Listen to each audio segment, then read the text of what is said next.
Good evening, everyone. Welcome to our live broadcast. Today we're looking at the Samaya Sutta, Anguttara Nikaya, Book of Fives, number 54. So we stop here for a somewhat unique sutta. It's one of these teachings that stand out in their own unique way.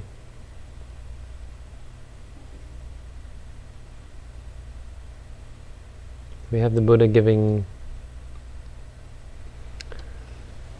I don't know if you could call it advice, but listing situations where it is,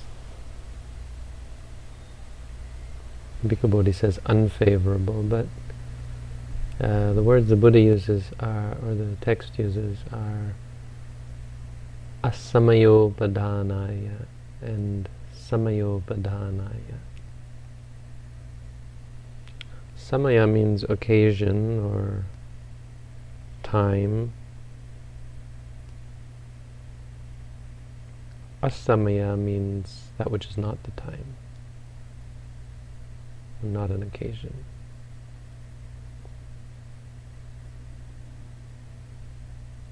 So you might explain that by not being a good opportunity for something, or not being a proper opportunity for something. And for what? Well, padhanaya means for striving. Striving being a term for Buddhist practice. Buddhism is considered to be a type of striving. If you ever come here to do a meditation course, you'll understand why that is. It's hard work. It's not like running on a treadmill or pushing rocks up a hill. But nonetheless, it's work that you have to do. It's a training. It's strenuous for the mind. It's quite hard work. You're striving to be free. And that's in a very literal sense, or a very simple understanding of that. Striving that when you experience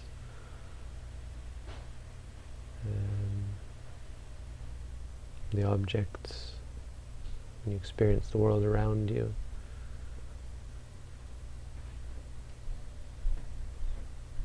to be free from them, to be free in regards to them, to not be enslaved by them, which is just a poetic way of saying to not react to them, to not extrapolate or expand upon them. Let seeing just be seeing, let hearing just be hearing, let feeling just be feeling, let thinking just be thinking. That's the striving we do. So understand that yes, striving is important, but understand that the only striving that is proper is the striving to be, simply put, free. But again, it's not like free, like a jailbreak kind of free. It's free from the influence, free from the slavery of reality, free from slavery to reality. Do not be a slave of reality.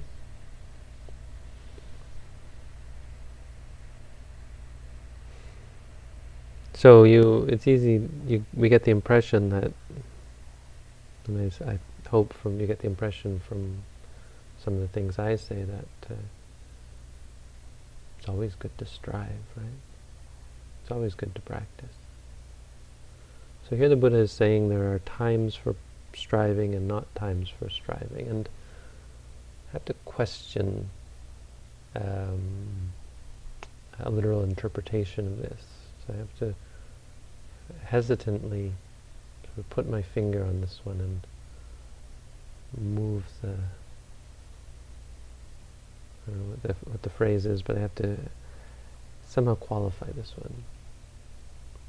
Because the Buddha doesn't go into detail. He says, asamayopadanaya and samayopadanaya. A time for striving and a not time for striving.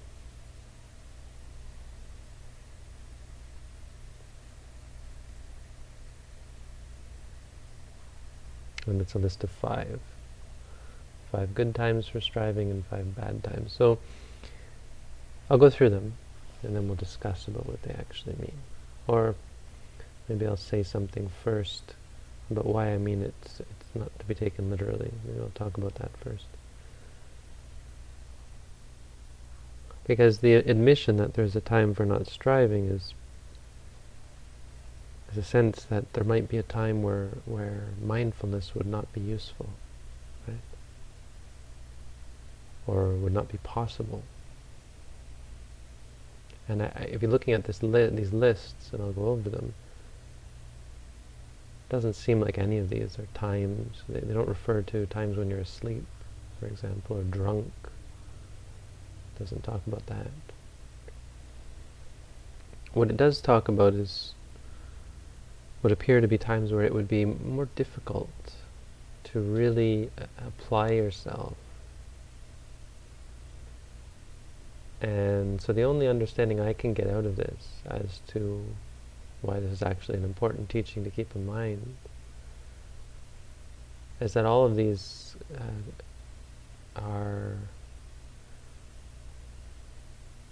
dangers that we have to face, that we may be in a position, this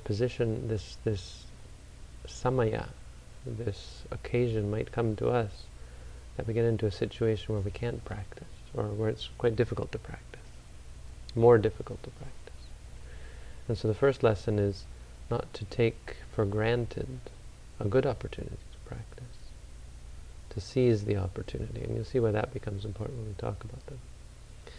The other thing about a good opportunity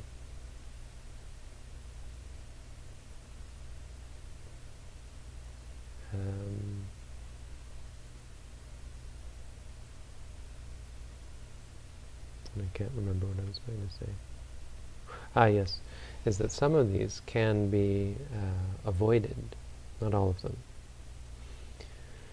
But at least 4 out of the 5 of these, right?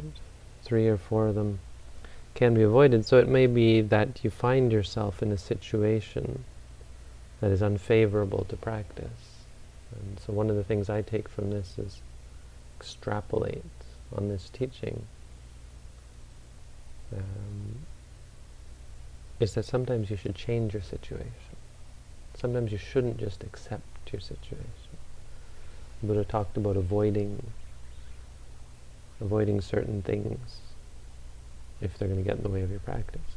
It's true that there are certain examples of things to be avoided, or even abandoned and left behind. The Buddha did talk about in other suttas. If you practice somewhere and you don't gain positive qualities from being there, your mind isn't able to focus, then maybe you should think about going somewhere else. So let's go through these 5 things. Are useful to know about anyway. It's not a terribly deep teaching, but it is a good teaching. There's no question of value here. So the 5 are Jino hoti, jaraya bibuddho. Someone is old and is jaraya bibuddho, become great and become overcome with old age. Right? Abhibuddha.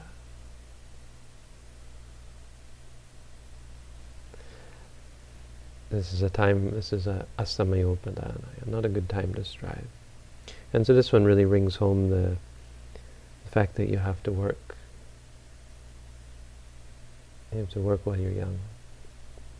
So the question immediately arises, well, what about old people? Can they not meditate? Absolutely. But there's no question that a person who is negligent when they have strength, when their body is fit, it's not going to be easier when your body becomes weak and frail and you're bothered by all sorts of the aches and pains and the fatigue, the problems of old age. It doesn't really just mean getting old, it means getting arthritis and there's even, now we have to deal with things like dementia and the many sicknesses that come with old age that make you tired, that make you dizzy. Some of these could even be, like arthritis, for example, could be a good object of meditation. There's no question there, but it's much more difficult. Another big thing about getting old is that you've had that much more time to cultivate unwholesomeness. If you haven't practiced cultivating wholesome qualities in your youth, you've got that much more to deal with. Young people often get this wrong impression in their minds, oh, when I get old, then I'll go off and do something spiritual. Right now I'm young, I should enjoy life. I get caught up in this idea of enjoying life. Enjoy life. Enjoy life. Funny thing about enjoying life is it's not all that enjoyable. Think about it. Think about the times when you enjoyed life. Did they make you happier as a person? Did they make you more content? What did you get out of it? Looking back at all the happiness we've striven for, all the yearning and seeking for pleasure, are we now more content because of that? Anyway, when you come to meditate, you realize, actually, I'm just a lot more attached to those things now that I've had them than before. So that's all you get. If you go through your whole life enjoying life until you get old to the point where you can no longer enjoy life in many of the ways that you used to. You can no longer play sports, you can no longer dance, you can no longer have sex. Then you start to come and meditate, and you find that you've got some pretty serious attachments, pretty serious habits built up. They get quite ingrained. They seem to be very much a part of who you are. And so your whole outlook on the meditation practice is skewed. For young people who come and meditate, I think you should be able to appreciate this, that you're able to cut through a lot of your bad habits and become fairly objective, because your bad habits are weak. But if you talk to people who've come to the meditation later in life, their habits are actually more ingrained. Sometimes they have very good habits, but any bad habits are really that much harder to deal with. I don't want to discourage old people. And I think the Buddha was not completely trying to discourage. It was sensitive, I think. I don't think it was insensitive of that, and it wasn't a sense that you old people are useless, go away, don't come and meditate. But there's certainly some admonishment here to be made, that we've wasted so much time not meditating. And it behooves us as young people, as young as possible, get people meditating when they're 3 years old, 5 years old. They might not become enlightened, but they'll start off on the right foot. Teach your kids not to kill, not to steal, not to cheat, not to lie, not to take drugs or alcohol. Don't go there. Help them on the right path. Encourage them so that they don't cultivate bad habits. That's what you see when you meditate. See all your bad habits, old age. It's too late. It's not too late, but It's that much more difficult. That's the first one. The second one, related, Vyadito hoti, vyadina vibhutto. One is sick, one is overwhelmed by sickness. It's also not a good opportunity for striving. Now, sickness can be a good object of meditation. When a person is sick, they can be mindful of the sickness. But that really assumes that they've got some kind of training to help them deal with the sickness. One of my old friends in Jamtong, one of my teachers, one of my first teachers. I'm now not really on good terms with him, but I still respect him. We were talking about, Mahasi Sayadaw says you should meditate like a sick person. When you meditate, you should behave as though you're sick. And the idea was, it's a way of, give you the idea of being very mindful, because sick people walk very slowly. So he said, when you walk, you should walk like a sick person. You shouldn't walk around mindlessly. Every act, a sick person, the point is, a sick person, when they walk, they do it very intentionally because they're in great pain and it's very hard for them to do. The point being that they do everything very intentionally, very gradually, very carefully, because they don't want to disturb the sickness in the body. They're very weak and in pain. So meditators should, to some extent, be like that. Should look like and act like, from a totally different reason. I mean, the reason is not because it's supposed to be painful, absolutely not. Because we have to be as careful as a sick person. But for a different reason, of course, so that we can be mindful. If you run around like a child, your potential to be mindful is much reduced. A sick person, if you walk around like a sick person, everything you can be mindful of. Brushing your teeth, eating your food. Mahasi Sayadaw, in this passage, he was praising these meditators who were doing everything very slowly. He said, we should be like them. And doing everything very methodically, very intentionally, and so as a result, very mindfully.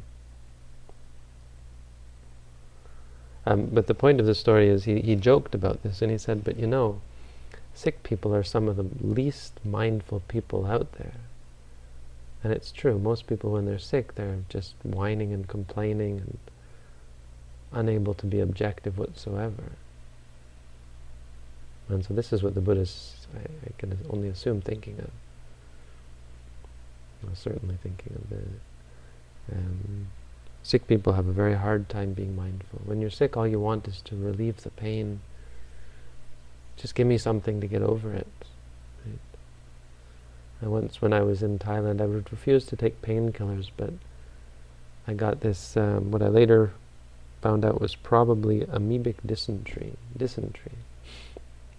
Dysentery is an interesting disease. It's not like it's like the stomach flu where you get food poisoning or something, or a bacteria in your stomach, a virus, I don't know, something in your stomach that makes you throw up or makes you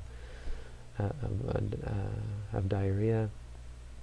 But it's so much worse. It's almost instantaneous. Within about 5 minutes, you're lying on your back or you're hunched over the toilet. And it goes on for hours, and you have pain from the top of your head to the bottom of your feet. You feel like you're dying, you really do. Can't eat anything, can't drink anything. The only thing I could take was salt water. And I knew instinctively that I could take, and so I asked for someone to get me some hot water with salt in it. That somehow helped. But I ended up taking half of a paracetamol because I just couldn't take it. Many years ago in Thailand. Very hard to be mindful. But on the other hand, the Buddha has said elsewhere that sickness, he said, or one of the commentaries said, that sickness is, I think the Buddha said it, it's called someone who becomes enlightened with the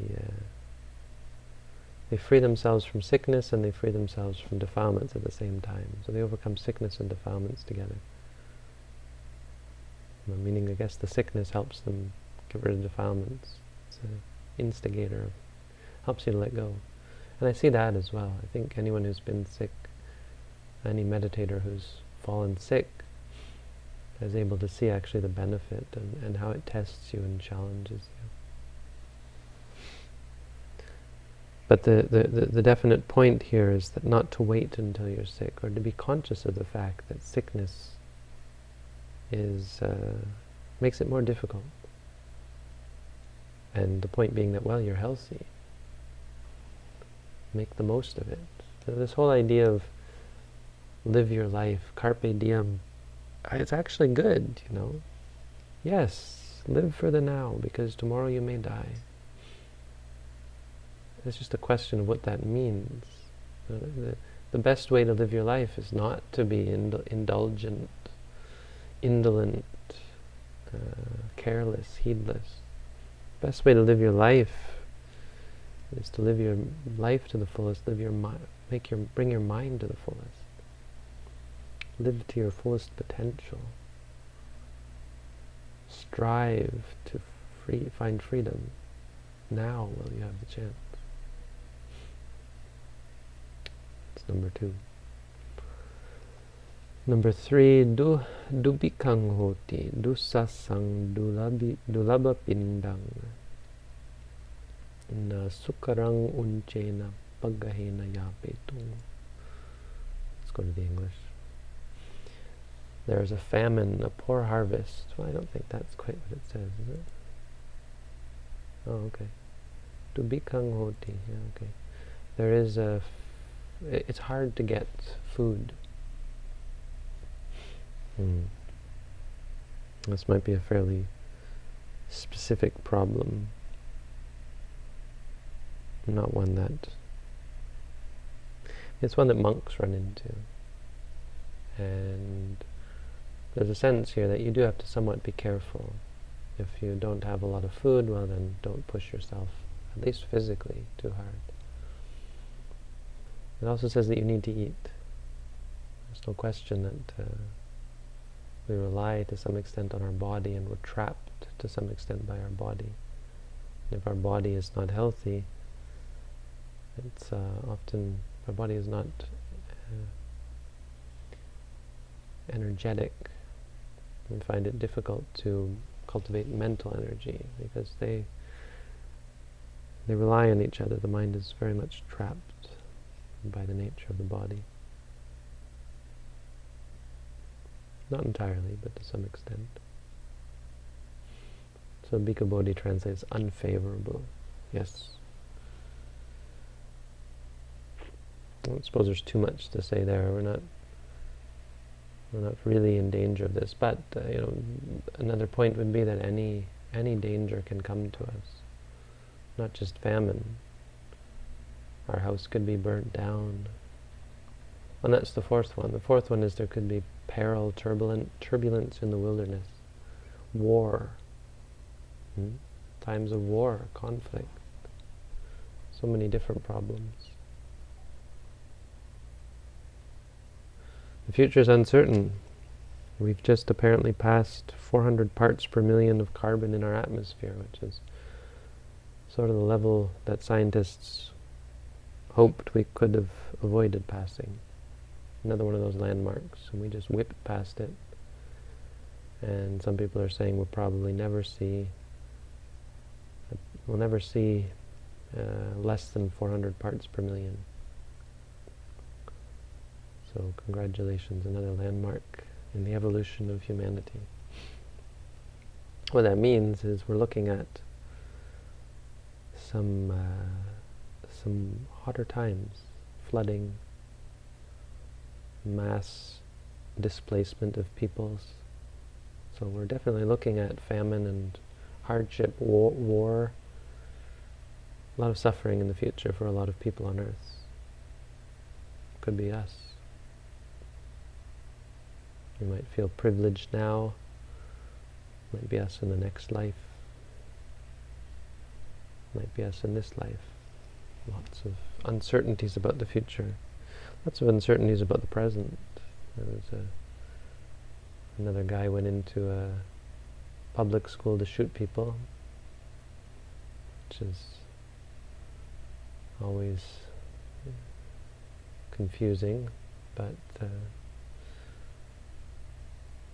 definitely possible.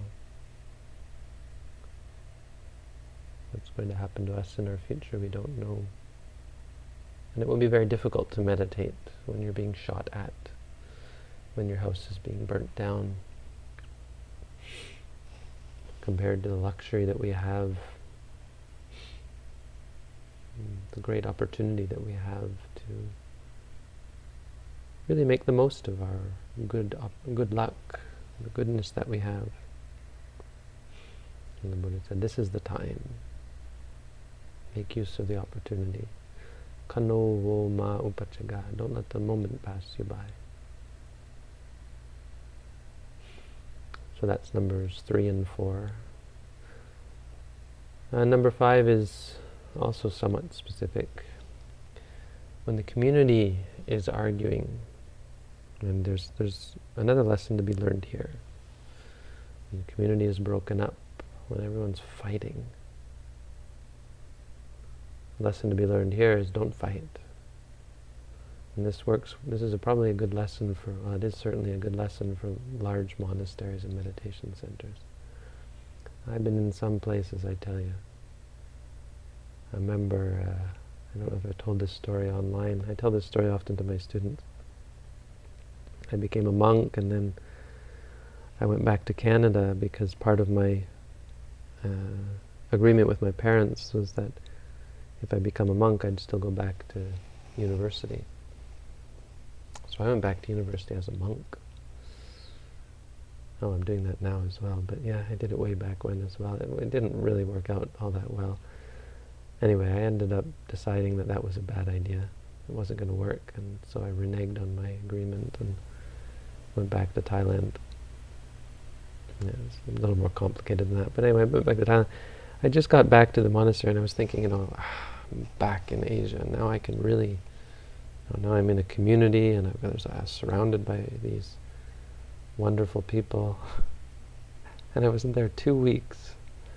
And we're sitting in it gives you an example of the sorts of things you do. We're sitting in the dining hall eating breakfast, and suddenly there's a clang, and one of the monks, we all turn and look, all 40 of us, there was like 40 monks, 30 monks, sitting eating breakfast very mindfully, very quiet.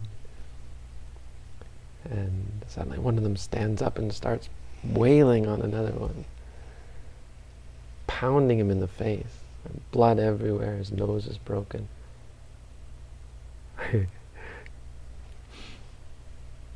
So I got up and grabbed the monk around. Out of all the monks, I got up. And it's not something to brag about. I mean, the other monks, I think, were all thinking, what's this guy doing? Can't he just be mindful and, let go? But, the stupid Westerner gets up, grabbed him around the chest, and tried to pull him away, stop him from beating this other guy up. That's the way we deal with things in the West. All the Thai monks are just watching. seeing, something like that. Anyway, yeah, fights break out. It makes it somewhat difficult to meditate. Potentially. I mean, it's just one example, but when you live in a community where there's infighting and everyone's obsessed with so many different things people can get obsessed with, but it's a good lesson not to let your irritation grow. This will happen in meditation centers as well. Obviously we don't have the problem here, we've got a small center.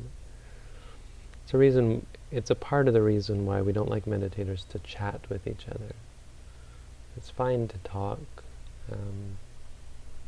It's okay. I always say that the best way is if you don't even learn the names of the other meditators. I would often point and say, you've already gone too far if you know the names of the other meditators. I think that would be a good challenge. If you could go through your whole meditation course, I think it would be admirable if you could go through your whole meditation course without knowing the names of all the other meditators. Because in order to learn their names, you have to chat. What use is it to know their name? What good is it to you? It's only good if you want to chat with them. And usually it involves useless concepts.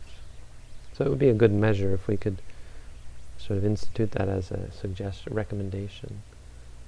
And because you could still say, hey, are you done with the bathroom? Are you done with that? And you could talk to each other, but you wouldn't learn each other's names. Because I find it's funny, sometimes the meditators know each other much better than I know them. They know the details about each other more than I know details about them. Sometimes I don't even remember meditators' names, and then the meditators do.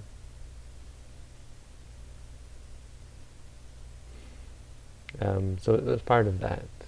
Because if you start chatting, then you feed each other's defilements. And because we all have issues, we can upset each other. And this happened to me as well. We were meditating, and some guy, a real troublemaker, he started talking about his child abuse.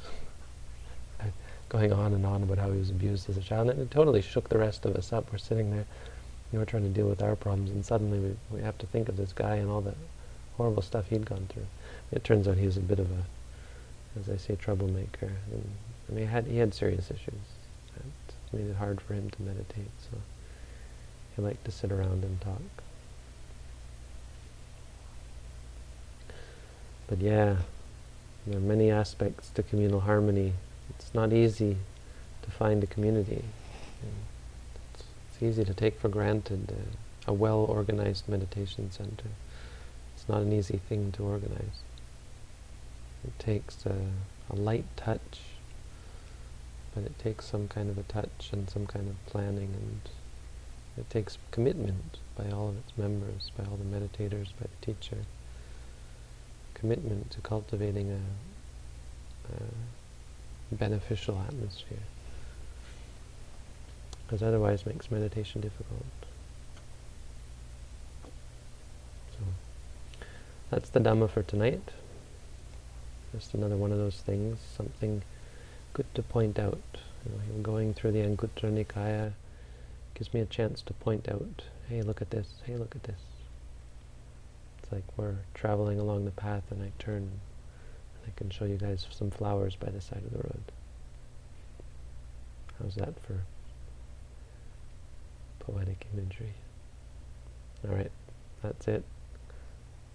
Do we have any questions? Let's see, Robin, are you still here? You're there.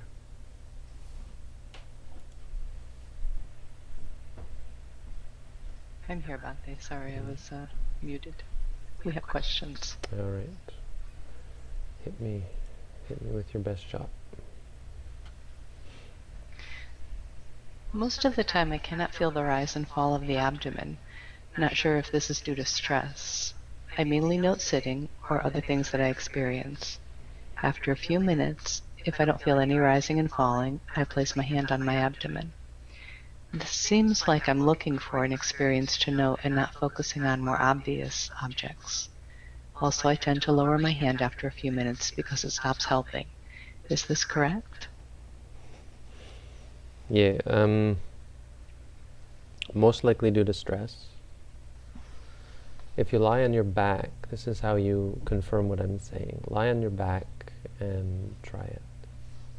You should, if you're an ordinary human being, I mean, I suppose there's examples of it, you should really feel it then. And that's because you're relaxed when you lie on your back. But when we sit up, our brain starts to stress. And we spend a lot of our time sitting these days, so sitting becomes the time when we do our work. And to some extent that has to change. I remember my first meditation course was very much like this. I was breathing through my chest. I didn't feel anything in the stomach. But then at one point it just went, it just dropped. It did it by itself. And then I could feel but it was like a weight was lifted off. I was very tense. So over time it will get better. As far as putting your hand on your stomach, I mean, don't be at all concerned about looking for experience. Yes, you're putting an effort into this one because we want to get a base. I mean, you could put effort somewhere else, but it is good to some extent to work on making the stomach clear. And so if that means looking for it to some extent, and in the beginning you're doing everything wrong anyway. You're just learning how to do it right. So don't worry too much about that. Once you get used to it, and once you start to settle down, become more clear. Now, it's never going to become predictable or stable. It's always going to be unstable. Sometimes there, sometimes not. So a big part of the practice is to learn to roll with the punches and be flexible. If it's not there, you can just say sitting or something, and then go back and look at it again. But there's a lot of potential for frustration, and that's important because we're learning how to deal with difficult situations and not react. So one of the big reasons why the rising and falling stops is because you've reacted and you've gotten all tense. And so that's something you would note. If you feel tense, you would switch and say tense. And once your mind stops tensing up, the rising and falling should often come back. But it's meant to be challenging. It's not meant to be something you can rely upon. Be clear about that. There's a reason why we're using the stomach. And it's not because it's easy to rely upon. It's not something that's going to be comfortable. It's meant to be uncomfortable, to take you out of your comfort zone.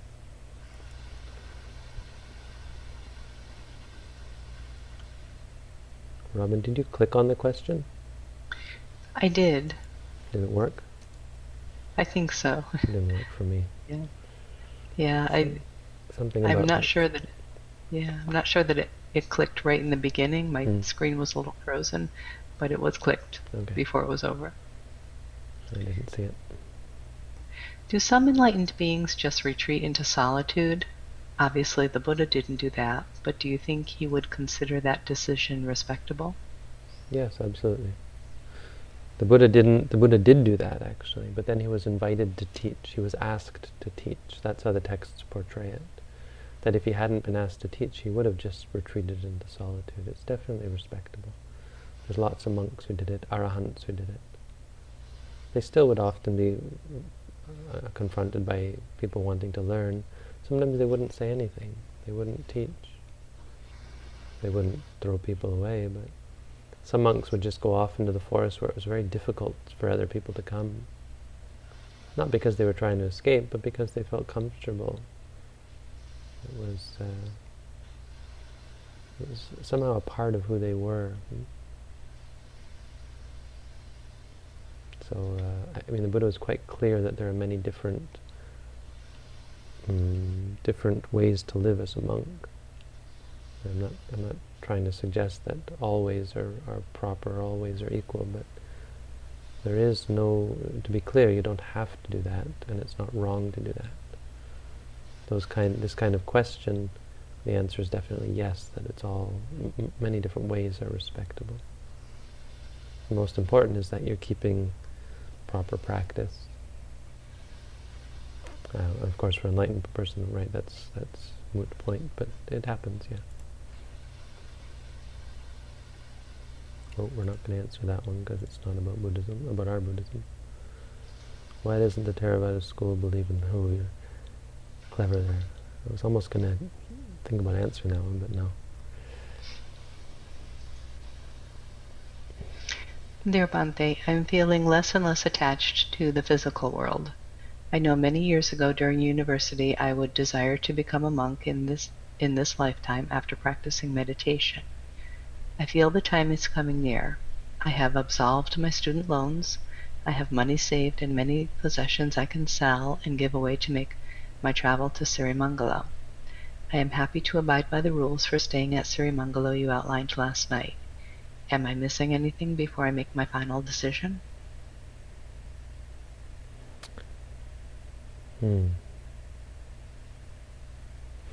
Yeah, I mean, no, but you have to understand that meditation is a challenge, and it challenges your outlook. So it may very well change your mind. That often happens. People come here, do a course, and realize they're not ready to ordain. I wouldn't put any of your waste any of your effort on the idea of becoming a monk.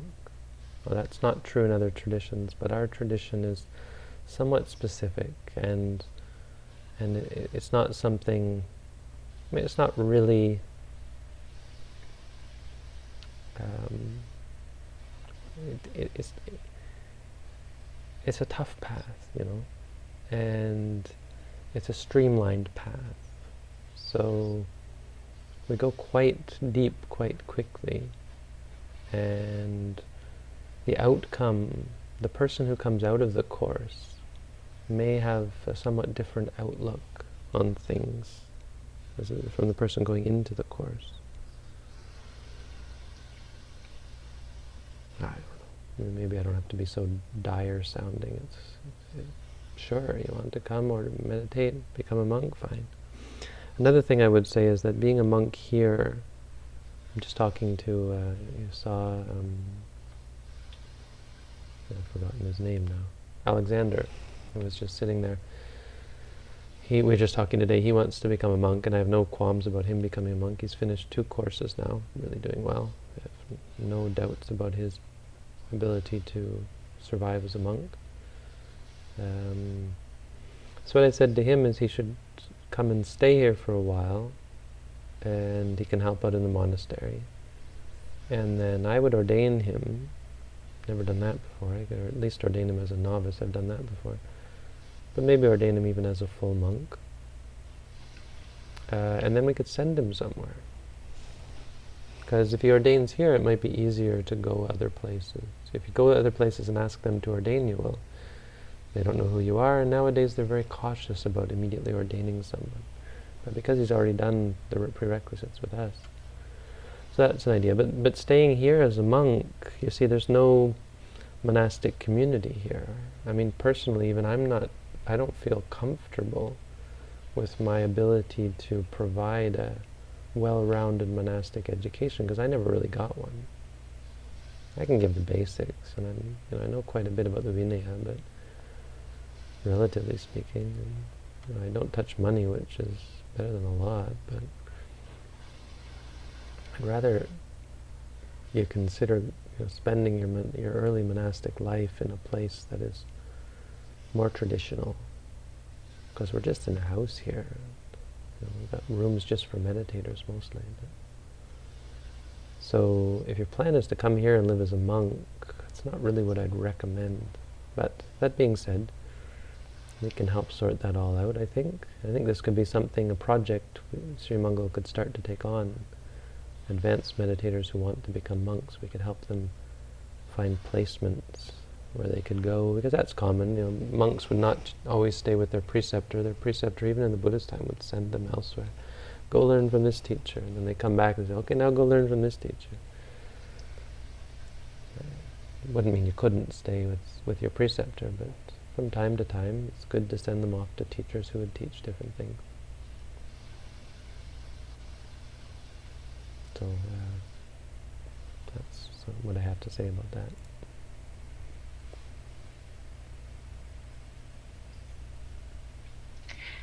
I've noticed I am able to maintain my noting more consistently if I engage in muscle relaxation exercises before meditating.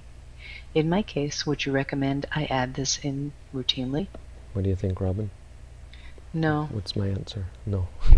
Your answer is it's party pooper. You're not looking for shortcuts. I'm not You're trying not looking for things to make it easier. Make it easier, yes. You want to make it easy? Go ahead. Lie down in bed. Or sit in one of those massage chairs. Right? Put on some good music. No, we're not trying to make it easy. We're trying to make it as difficult as possible. No, we're not trying to make it as difficult as possible. That would be what's the other thing called? Yeah. Right, we're not trying to make it purposefully difficult. Well, I don't know about that. We're trying to leave ourselves open for challenge. So yeah, we're not trying to make it difficult. But the difficulty is important, but it's like a natural difficulty. Absolutely, we're not trying to cultivate artificial difficulty. But the fact that it's difficult is an awesome thing. Yes, you're not able to maintain your noting consistently. Do you know what that means? It means you're not in control. It challenges our conception of being able to force things, to being in charge, to making things stable, satisfying, controllable. There's no way around that. We should absolutely not try to make it easier. We're always trying to find tricks and ways of making it easier. The challenge is part of the practice. And it's overcoming that challenge that is really going to build character, to borrow a Western phrase.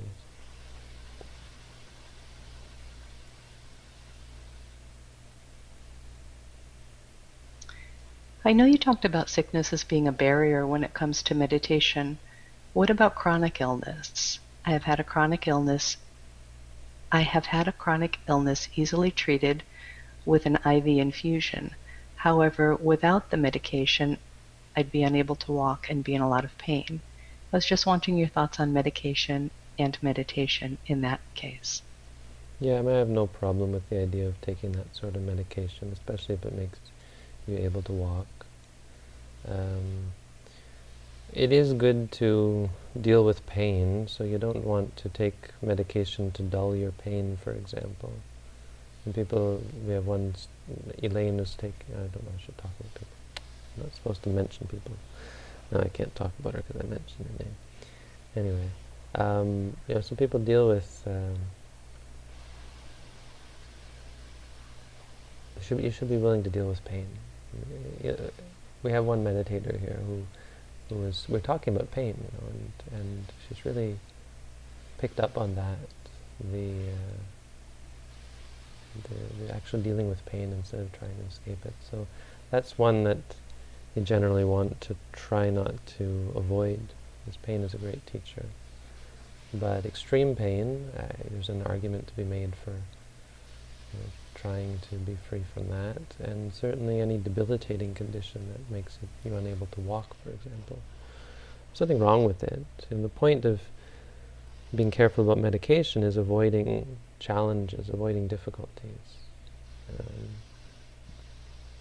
And medication that dulls your ability to practice. Medication can very much get in the way of your practice. So sometimes you want a happy medium, sometimes you maybe take not as much medication as you might otherwise. I don't know. But yeah, medicine is something the Buddha allowed, so you don't have to be afraid of medicine. I'm skeptical. I think as Buddhists we have to be somewhat skeptical of painkillers. For reasons I've explained. And you're all caught up on questions Monday. All right. Well, there's someone coming to visit me in about 5 minutes, so I should probably go anyway. Good timing. I had a good conversation with one of my classmates from religious studies. We talked for about 2 hours this evening about God. I was trying to pin her down. She's very good at eluding me. She's got a really great outlook on life. But she knows that God exists. She knows there's God. She knows God. But she's slippery. Her definition of God eludes my ability to pin her down and cut off the head of the snake. Slippery, like an eel. Anyway, it's an interesting dialogue. Really good person. She's older than me. One of the nice things about going back to university is talking to older students who are back and have a different outlook, and we have a similar outlook in terms of coming there, trying to gain some skills and challenge our minds. So right now we're taking French together. And we're helping each other. Anyway. Thank you everyone for tuning in. Thanks Robin for your help. Have a good night. Thank you, Bhante. Good night.